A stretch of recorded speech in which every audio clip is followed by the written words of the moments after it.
first of all, your immediate reaction to the news that Cressida Dick is stepping down. It took a lot of people by surprise yesterday. It's funny enough, we had a motion in the chamber to ask the mayor just exactly what did he mean by putting her on notice, because technically he cannot remove her. The Home Secretary needed to do that. But in the end, she decided to stand down. And I actually think she's done the right thing, because she's right. She cannot do her job if the mayor has lost confidence in her. The thing that needs to be tested now is we will eventually get new leadership at the top of the Met, but the mayor is also part of that mechanism. What will he do differently to make sure something changes in London? And what changes would you like to see in London? Because, you know, often on this show we've reported about some of the issues in London, particularly issues of knife crime. Of course, we know one of the issues she's been plagued with recently is that issue of women's safety. So what would you like to see being prioritised by the Met going forward?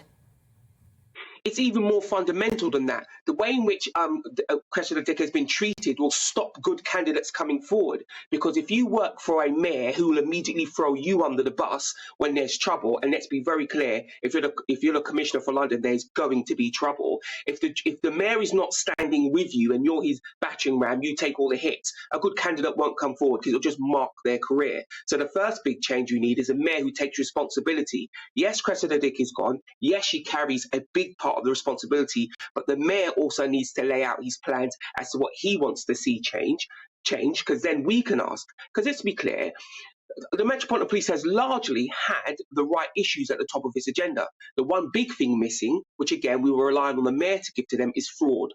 Fraud is a third of all crime committed in London. It barely appears in Sadiq Khan's crime plan, but the Met do need to elevate that in their own crime plan.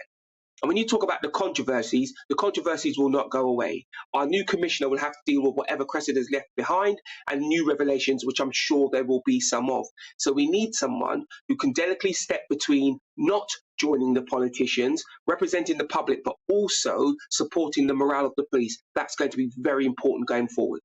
It's interesting listening to the scandals that are often listed or that have been listed over the last 24 hours with regard to Cressida Dick's tenure in the job. How many of them are actually to do with her? How much control does a Met Commissioner have over culture in individual branches, I suppose? I mean, are we attaching too much credence to the person at the top?